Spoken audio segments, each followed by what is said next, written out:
Presentation Bapak Gunawan. The stage is yours. Yes, please.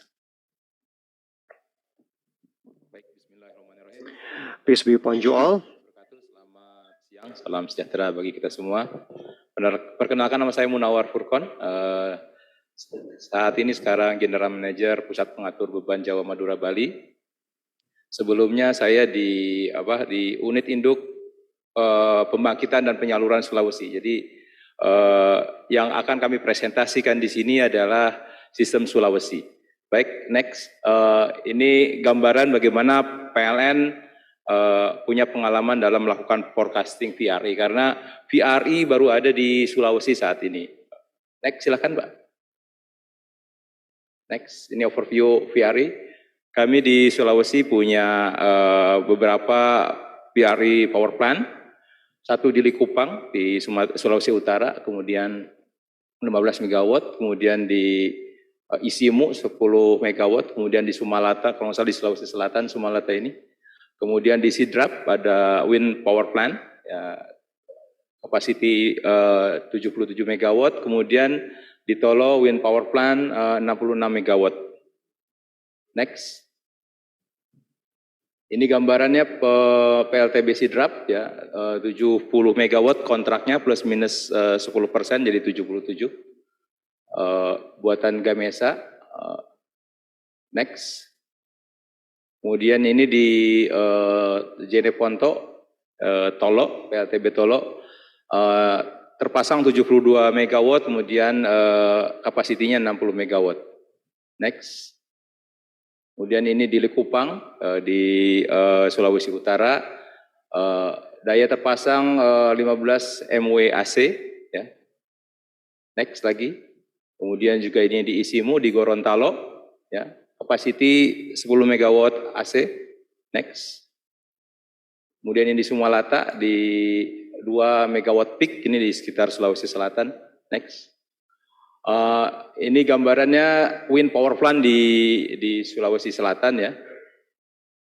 Profilnya ada 2 power plant. Kalau dilihat dari kapasitinya di sini wind ada 7%, kemudian solar belum ada. Kemudian peaknya di Sulawesi itu 1.740 MW, kemudian kapasiti power plant-nya 2.170 MW, ya. Kemudian kalau dilihat dari kapasiti faktornya PLTB yang ada di Sidrap ini, dia adalah paling bagus, ya. Terutama yang di Tolo, CF-nya tinggi sekali, sekitar 42% sampai 48%. Dari 2019 sampai 2023, kemudian yang PLTB Sidrap rata-rata sekitar 35%, jadi antara 23% sampai 40% kapasiti faktornya. Next. Kemudian ini profil dari energi yang dikeluarkan dari PRI yang ada di Sulawesi. Di sini terlihat realisasi energi keluaran dari PLTS, ya, yang ada di Sulawesi. Bapak Ibu bisa lihat dari tahun 2020, 2021, 2022, di awal-awal kami masih melakukan curtailment. Jadi PLTS itu kami kendalikan outputnya, gitu, ya. Kemudian di akhir-akhir tahun 2022 kami sudah bisa mengendalikan PLTS ini. Bila dilihat dari CF-nya juga, PLTS Likupang ini sekitar 23% kapasiti faktornya. Kemudian ini curtailment yang kami lakukan untuk PLTS Likupang. Dari tahun 2020, 2021, 2022 dan mulai berkurang di tahun 2022. Next. Ini tantangan di Sulawesi, ya, dengan masuknya VRI. Ini bisa saya gambarkan pada saat masuk PLTB Sidrap, intermittent itu berpengaruh terhadap sistem. Bisa Bapak lihat di sini variability dari PLTB berubah-ubah warna kuning, gitu, ya, di yellow line, berfluktuasi, frekuensi berubah-ubah, sangat liar sekali fluktuasinya. Jadi sebagai operator sistem, ya, kami indikasinya cuma satu, kalau sistem itu dalam keadaan stabil adalah supply dan demand itu stabil. Dilihat dari angka frekuensi 50 Hz persis, gitu, ya. Jadi kalau over pembangkitnya over capacity, maka frekuensinya di atas 50 Hz. Tapi kalau dia pembangkitnya lebih rendah dari demand, maka frekuensinya turun di bawah 50 Hz. Ini fluktuasinya berubah-ubah. Kemudian juga sama pada saat PLTS Likupang masuk, intermittent dan variability dari output PLTS bisa dilihat sama Bapak Ibu, garis warna orange ini bervariasi, berpengaruh juga terhadap frekuensi yang ada di sistem Sulawesi bagian utara. Juga tantangan kami nggak cuma dari power, dari supply-nya juga, dari demand-nya pun berubah. Di sini untuk industri yang tinggi seperti mungkin ada smelter gitu ya, variability dari demand pun juga berubah-ubah. Ini ada dua tantangan, satu dari sisi supply pembangkit, yang satu lagi dari sisi demand. Next, silahkan. Nah, ini gambaran sistem frekuensi spektrum before and after wind penetration in South Sulawesi grid ya, bisa terlihat di Januari 2012 sebelum ada wind power plant dari PLTB, frekuensi lebih stabil, jadi angka 50 Hz-nya itu lebih banyak terekam oleh kami di 472 kali gitu ya, dengan standar deviasinya 0,078.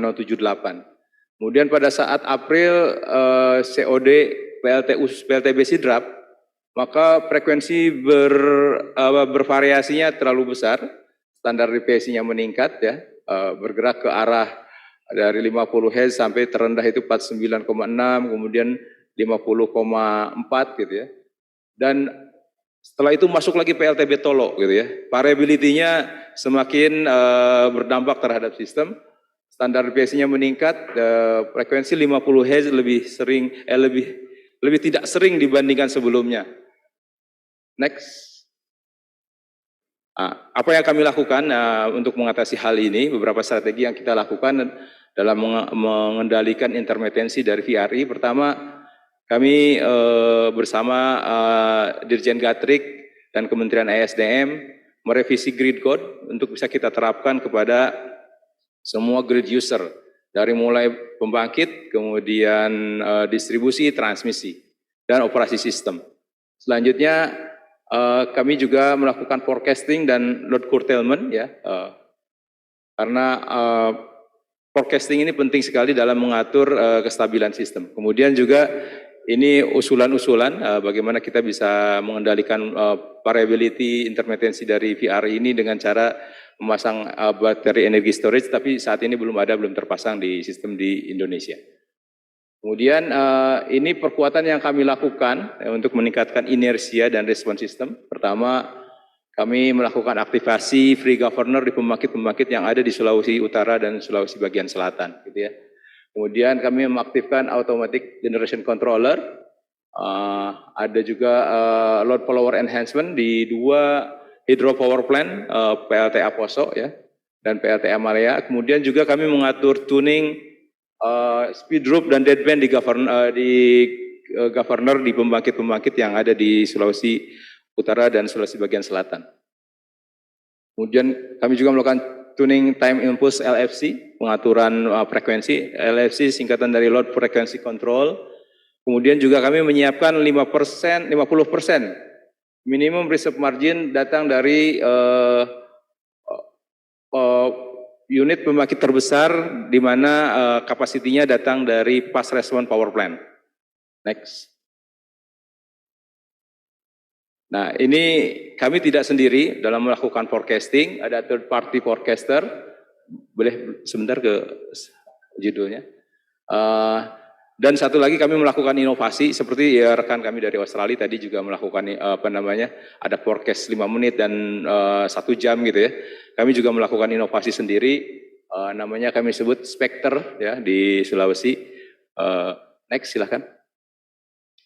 Nah ini gambaran dari third party forecaster wind power plant. Jadi untuk wind power plant itu forecaster itu hanya akan memberikan rentang atas dan rentang bawah dan rata-ratanya saja. Jadi di semua utility yang mengelola wind power plant pasti dia akan memberikan forecast seperti ini. Dia tidak pernah eksak akan seperti apa. Dia memberikan rentang atas dan rentang bawah, kemudian tengah-tengahnya. Ini kan bagi operator sistem sulit mengendalikannya. Kami harus menyiapkan cadangan berapa banyak nih, supaya kalau dia naik turun kami bisa tetap kendalikan sistem tenaga listrik kita gitu ya. Ini forecasternya datang dari Meteorologika. Kuncinya adalah semakin sering data itu diupdate kepada forecasternya, ya, maka data akan semakin akurat. Sebagai contoh, terakhir waktu saya sebelum meninggalkan Sulawesi, teman-teman di control center itu hampir tahu nanti beban puncak malam berapa keluaran dari PLTB. Karena memang diupdate terus datanya, di fine tuning sehingga model forecastingnya menjadi lebih baik lagi. Next. Kemudian kami dibantu oleh USAID ya, melakukan kolaborasi di tahun 2020 antara PLN dan USAID. Kami meng-hire 3 forecaster yang lain, yaitu dari REDFX, kemudian dari Create, sama Climate Connect. Ini terutama untuk PLTS yang ada di Sulawesi bagian utara dan untuk Likupang. Next.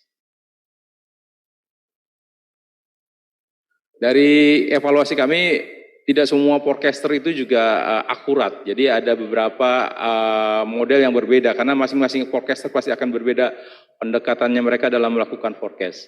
Sebagai contoh, Meteorologika ini forecaster yang dari IPP-nya langsung, IPP PLTS, dia akurasinya bagus, ya, errornya 8%, kemudian dari Climate Connect hanya 9%, kemudian REDFX 9%, kemudian Create masih sekitar 13%.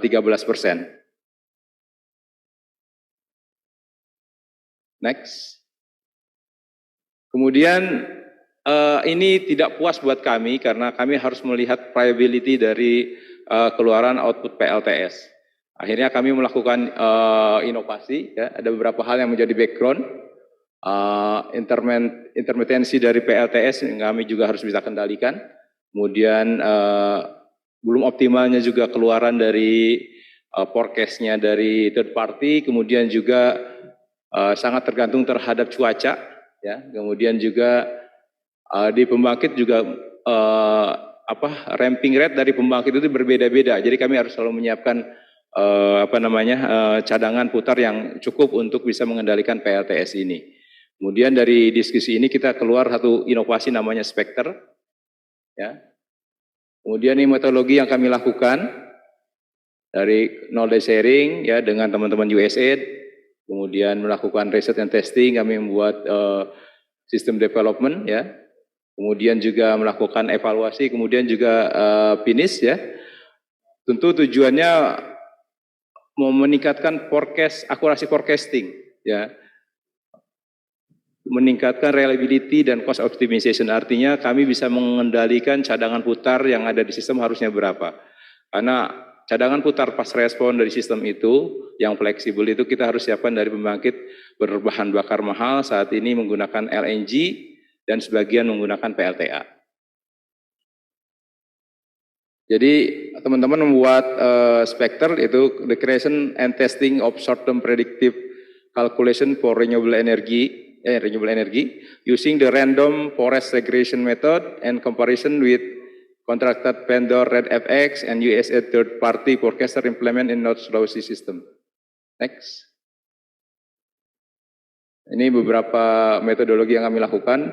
Ada sensor juga, jadi selain dari tadi third party, ada juga sensor di site, ya, ada iradiasi, kemudian temperatur, kecepatan angin, keluaran dari PLTS.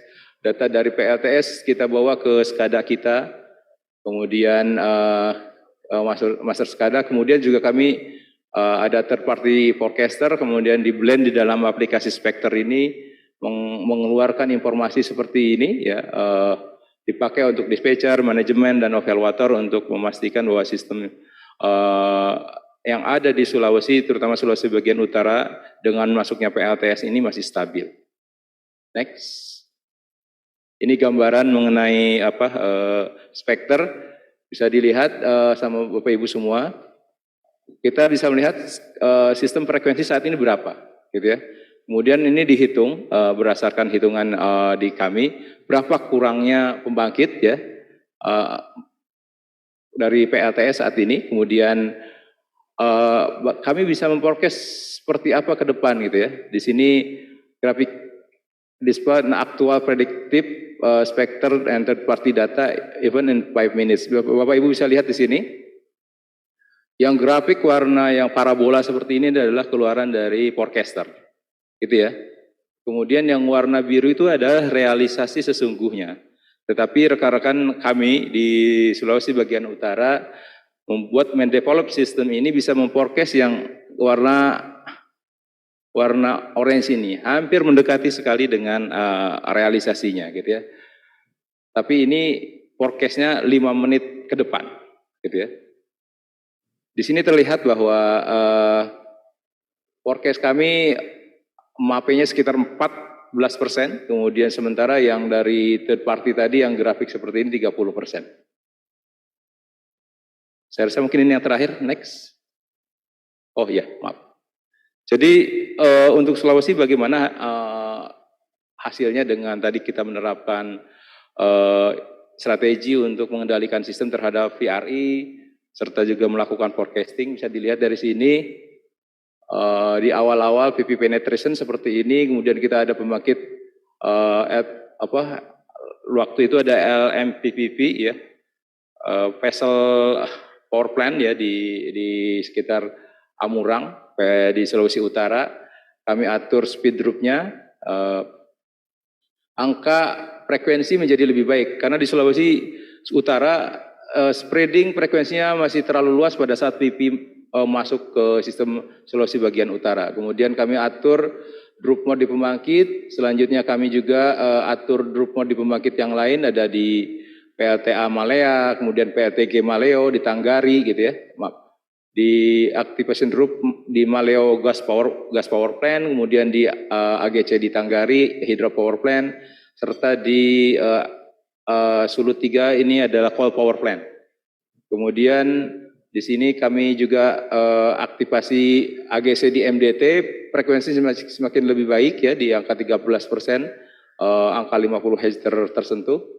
Saat ini setelah menggunakan tadi spekter inovasi teman-teman dan pengendalian sistem, frekuensi di 50 Hz jauh lebih sering